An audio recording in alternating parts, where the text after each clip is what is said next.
मानवता के सामने ऐसे अवसर बहुत कम आते हैं जब समय का चक्र हमें अतीत को सुधार कर नए भविष्य के निर्माण का मौका देता है। आज सौभाग्य से हमारे सामने एक ऐसा ही क्षण है। दशकों पहले जैव विविधता की सदियों पुरानी जो कड़ी टूट गई थी, विलुप्त हो गई थी, आज हमें उसे फिर से जोड़ने का मौका मिला है। आज भारत की धरती पर चीता लौट आए हैं और मैं ये भी कहूंगा कि इन चीतों के साथ ही भारत की प्रकृति प्रेमी चेतना भी पूरी शक्ति से जागृत हो उठी है। मैं इस ऐतिहासिक अवसर पर सभी देशवासियों को बहुत बहुत बधाई देता हूं। विशेष रूप से मैं हमारे मित्र देश नामीबिया और वहां की सरकार का भी धन्यवाद करता हूं, जिनके सहयोग से दशकों बाद चीते भारत की धरती पर वापस लौटे हैं। मुझे विश्वास है ये चीते न केवल प्रकृति के प्रति हमारी जिम्मेदारियों का बोध कराएंगे, बल्कि हमारे मानवीय मूल्यों और परंपराओं से भी अवगत कराएंगे।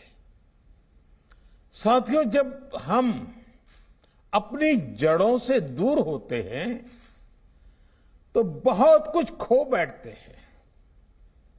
इसलिए ही आजादी के इस अमृत काल में हमने अपनी विरासत पर गर्व और गुलामी की मानसिकता से मुक्ति जैसे पंच प्राणों के महत्व को दोहराया है। पिछली सदियों में हमने वो समय भी देखा है जब प्रकृति के दोहन को शक्ति प्रदर्शन और आधुनिकता का प्रतीक मान लिया गया था। 1947 में जब देश में केवल आखिरी 3 चीते बचे थे तो उनका भी साल के जंगलों में निष्ठुरता व गैर जिम्मेदारी से शिकार कर लिया गया। ये दुर्भाग्य रहा कि हमने 1952 में चीतों को देश से विलुप्त तो घोषित कर दिया, लेकिन उनके पुनर्वास के लिए दशकों तक कोई सार्थक प्रयास नहीं हुआ। आज आजादी के अमृत काल में अब देश नई ऊर्जा के साथ चीतों के पुनर्वास के लिए जुट गया है। अमृत में तो वो सामर्थ्य होता है जो मृत को भी पुनर्जीवित कर देता है। मुझे खुशी है कि आजादी के अमृत काल में कर्तव्य और विश्वास का ये अमृत हमारी विरासत को, हमारी धरोहरों को और अब चीतों को भी भारत की धरती पर पुनर्जीवित कर रहा है। इसके पीछे हमारी वर्षों की मेहनत है। एक ऐसा कार्य राजनीतिक दृष्टि से जिसे कोई महत्व नहीं देता, उसके पीछे भी हमने भरपूर ऊर्जा लगाई। इसके पीछे एक विस्तृत चीता एक्शन प्लान तैयार किया गया। हमारे वैज्ञानिकों ने लंबी रिसर्च की, साउथ अफ्रीकन और नामीबियाई एक्सपर्ट के साथ मिलकर काम किया। हमारी टीम्स वहां गई, वहां के एक्सपर्ट भी भारत आए। पूरे देश में चीतों के लिए सबसे उपयुक्त क्षेत्र के लिए वैज्ञानिक सर्वे किए गए और तब कूनो नेशनल पार्क को इस शुरुआत के लिए चुना गया।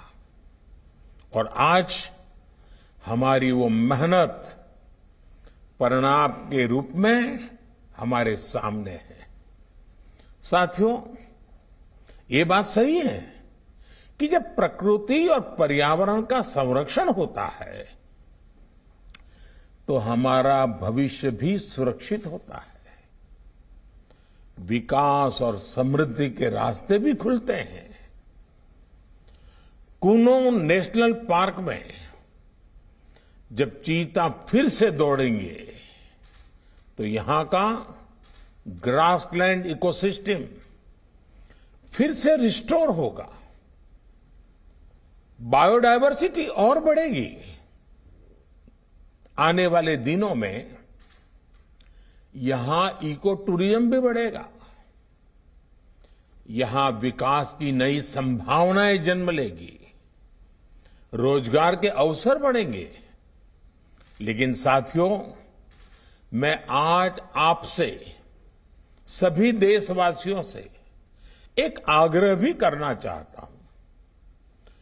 कूनो नेशनल पार्क में छोड़े गए चीतों को देखने के लिए देशवासियों को कुछ महीने का धैर्य दिखाना होगा, इंतजार करना होगा, सहयोग करना होगा। आज ये चीते मेहमान बनकर आए हैं, इस क्षेत्र से अनजान है। कूनो नेशनल पार्क को ये चीते अपना घर बना पाए, इसके लिए हमें इन चीतों को भी कुछ महीने का समय देना होगा। अंतर्राष्ट्रीय गाइडलाइंस पर चलते हुए भारत इन चीतों को बचाने की पूरी कोशिश कर रहा है। हमें अपने प्रयासों को विफल नहीं होने देना है। साथियों, दुनिया आज जब प्रकृति और पर्यावरण की ओर देखती है तो सस्टेनेबल डेवलपमेंट की बात करती है, लेकिन प्रकृति और पर्यावरण, पशु और पक्षी भारत के लिए एक केवल सस्टेनेबिलिटी और सिक्योरिटी के विषय ही सिर्फ है, ऐसा नहीं है। हमारे लिए ये हमारी सेंसिबिलिटी और स्पिरिचुअलिटी का भी आधार है।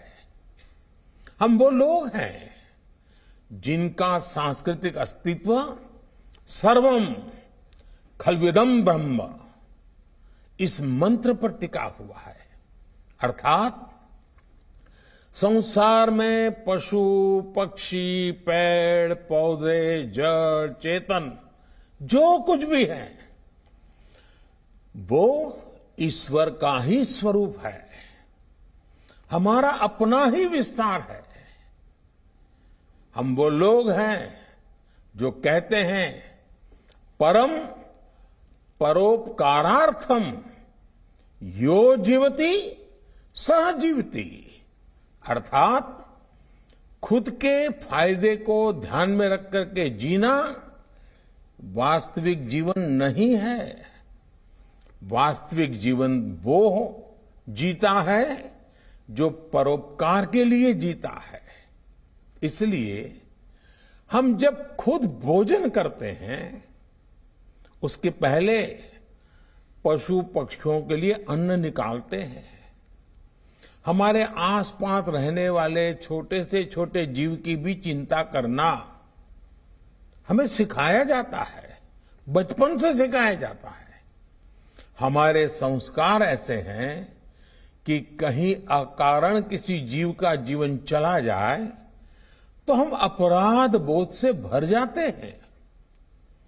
फिर किसी पूरी जीव जाति का अस्तित्व ही अगर हमारी वजह से मिट जाए, ये हमें कैसे स्वीकार हो सकता है? आप सोचिए, हमारे यहां कितने ही बच्चों को ये पता तक नहीं होता है कि जिस चीता के बारे में सुनकर वो बड़े हो रहे हैं, वो उनके देश से पिछली शताब्दी में ही लुप्त हो चुके हैं। आज अफ्रीका के कुछ देशों में और ईरान में चीता पाए जाते हैं, लेकिन भारत का नाम उस लिस्ट से बहुत पहले हटा दिया गया था। आने वाले वर्षों में बच्चों को इस विडंबना से नहीं गुजरना पड़ेगा। मुझे विश्वास है वो चीता को अपने ही देश में कूनो नेशनल पार्क में दौड़ता देख पाएंगे। चीता के जरिए आज हमारे जंगल और जीवन, उसका एक बड़ा शून्य भर रहा है। साथियों, आज 21वीं सदी का भारत पूरी दुनिया को संदेश दे रहा है कि इकोनॉमी और इकोलॉजी कोई विरोधाभासी क्षेत्र नहीं है। पर्यावरण की रक्षा के साथ ही देश की प्रगति भी हो सकती है। ये भारत ने दुनिया को करके दिखाया है। आज एक और हम विश्व की तेजी से बढ़ती अर्थव्यवस्था में शामिल है, तो साथ ही देश के वन क्षेत्रों का विस्तार भी तेजी से हो रहा है। साथियों, 2014 में हमारी सरकार बनने के बाद से देश में करीब करीब 250 नए संरक्षित क्षेत्र जोड़े गए हैं।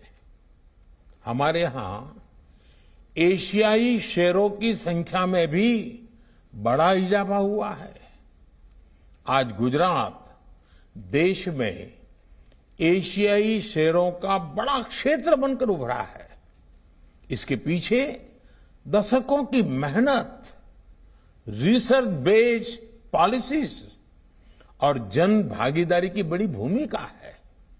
मुझे याद है, हमने गुजरात में एक संकल्प लिया था, हम जंगली जीवों के लिए सम्मान बढ़ाएंगे और संघर्ष घटाएंगे। आज उस सोच का प्रभाव परिणाम के रूप में हमारे सामने है। देश में भी टाइगर्स की संख्या को दोगुना करने का जो लक्ष्य तय किया गया था, हमने उसे समय से पहले हासिल किया है। असम में एक समय एक सींग वाले गैंडों का अस्तित्व खतरे में पड़ने लगा था, लेकिन आज उनकी भी संख्या में वृद्धि हुई है। हाथियों की संख्या भी पिछले वर्षों में बढ़कर 30,000 से ज्यादा हो गई है। भाइयों और बहनों, देश में प्रकृति और पर्यावरण के दृष्टिकोण से जो एक और बड़ा काम हुआ है, वो है वेटलैंड का विस्तार। भारत ही नहीं, पूरी दुनिया में करोड़ों लोगों का जीवन और उनकी जरूरतें वेटलैंड इकोलॉजी पर निर्भर करती हैं। आज देश में 75 वेटलैंड्स को रामसर साइट्स के रूप में घोषित किया गया है, जिनमें 26 साइट्स पिछले 4 वर्षों में ही जोड़ी गई हैं। देश के इन प्रयासों का प्रभाव आने वाली सदियों तक दिखेगा और प्रगति के नए पथ प्रशस्त करेगा। साथियों, आज हमें वैश्विक समस्याओं को, समाधानों को और यहां तक कि अपने जीवन को भी होलिस्टिक वे में देखने की जरूरत है। इसलिए आज भारत ने विश्व के ये लाइफ, LIFE, लाइफ यानी लाइफस्टाइल फॉर द एनवायरमेंट जैसा जीवन मंत्र दिया है। आज इंटरनेशनल सोलर अलायंस जैसे प्रयासों के द्वारा भारत दुनिया को एक मंच दे रहा है, एक दृष्टि दे रहा है। इन प्रयासों की सफलता दुनिया की दिशा और भविष्य तय करेगी। इसलिए आज समय है कि हम ग्लोबल चुनौतियों को दुनिया की नहीं, अपनी व्यक्तिगत चुनौती भी माने।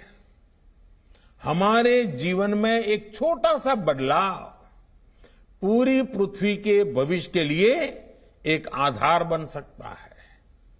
मुझे विश्वास है भारत के प्रयास और परंपराएं इस दिशा में पूरी मानवता का पथ प्रदर्शन करेगी, बेहतर विश्व के सपने को ताकत देगी। इसी विश्वास के साथ आप सभी को इस मूल्यवान समय पर, ऐतिहासिक समय पर बहुत बहुत धन्यवाद देता हूं, बहुत बहुत बधाई देता हूं।